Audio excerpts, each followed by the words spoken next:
Hi, I'm Jer. Welcome to Kill-Divill, where we focus on rum and cocktails. Today we are going to make watermelon syrup. If you're new to the channel, welcome. If you're returning to the channel, welcome back. In either case, don't forget to like and subscribe if you enjoy what I'm doing here. As always, timestamps are down below if you want to go right to the recipe. Otherwise, here's a little bit of talking.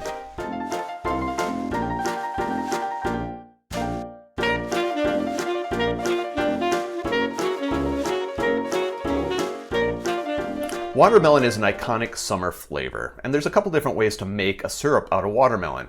The trick is that it's got so much water in it already. How do you balance that out with the sugar in the water? I've got one way to do it. My friend, the home bartender Anne, has another way to do it, so if you want to check out a second way, feel free to check out her video. Link will be down below. The first thing I'm going to do is chop some watermelon, and I did this prior to the video because there's no point in you watching me chop watermelon. I've got 24 ounces. If you're a real scientist, you would use mass, not volume. I'm using volume, so it's 24 ounces. I'll have the metrics down below. And I'm going to put that in a bowl. Next, I'm going to add the sugar. And I'm going to use a 1:2 ratio here. So I had 24 ounces of watermelon, so that means I need 12 ounces of sugar. And I'm actually going to do a split between white and light brown sugar. I'm going to have 8 ounces, 1 cup, again, metrics down below, of white sugar, and I'm going to put that right in with the watermelon. Then half a cup of light brown sugar. Half count is 4 ounces, half a cup is 4 ounces. And now I'm going to mix these around a little bit, stir them up. Now, with these stirred together a little bit, I'm going to take it one step further. I'm going to muddle them. Now, I'm using a seedless watermelon, so I don't have to worry about the seeds. If you are not using a seedless watermelon, be careful of crushing the seeds. You don't want to do that.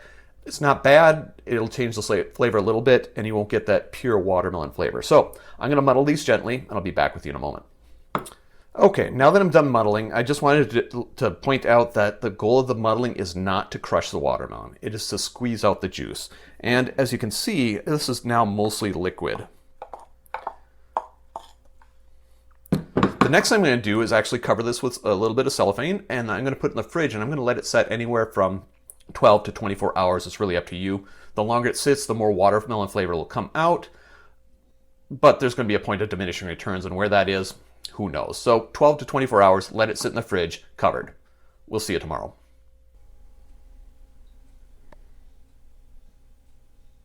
So it's been about 18 hours, just for reference. Anywhere from 12 to 24 hours should do fine. I've got my sugar and watermelon mix. And the first thing I'm going to do is actually stir it up a little bit because the sugar tends to settle on the bottom. And I'm going to stir this until I feel like it's dissolved enough. If you want to put it on the stove for a little bit of heat, you can certainly do that. I usually don't. So I'll be with you in a moment.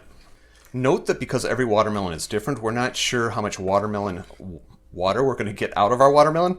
So we can't guarantee that all the sugar is going to dissolve. So there may be a little bit in the bottom that doesn't quite dissolve, and that's fine. It'll come out when we strain.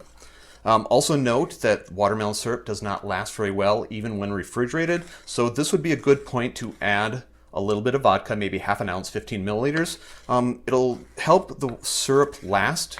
Without the vodka, it'll last maybe 10 to 14 days. With it, you maybe double that length.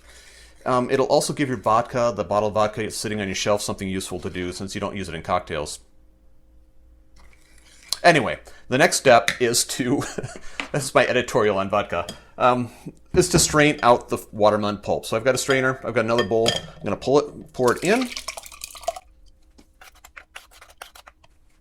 And as it strains, I'm going to use a spoon to start squeezing the pulp. And that'll help squeeze some of the syrup through the strainer. So I'll be back with you in just a moment. Okay, and this is kind of it. I'll probably get a couple more drops, but I'm not going to squeeze that much. Maybe a little bit more.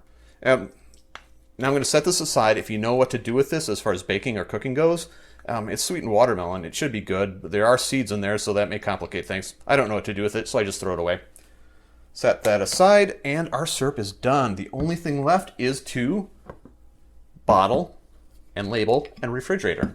Why I put this one there and grab the cap off this one, I don't know. Don't ask questions.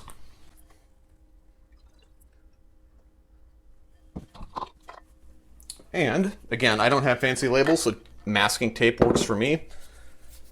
see if I can do this. I should put the cap on before I tip the bottle on its side, though. Note to self.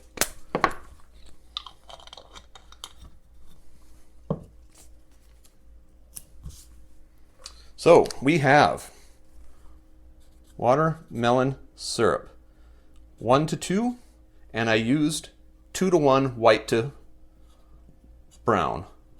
White to brown, and the date is 10 July 2022.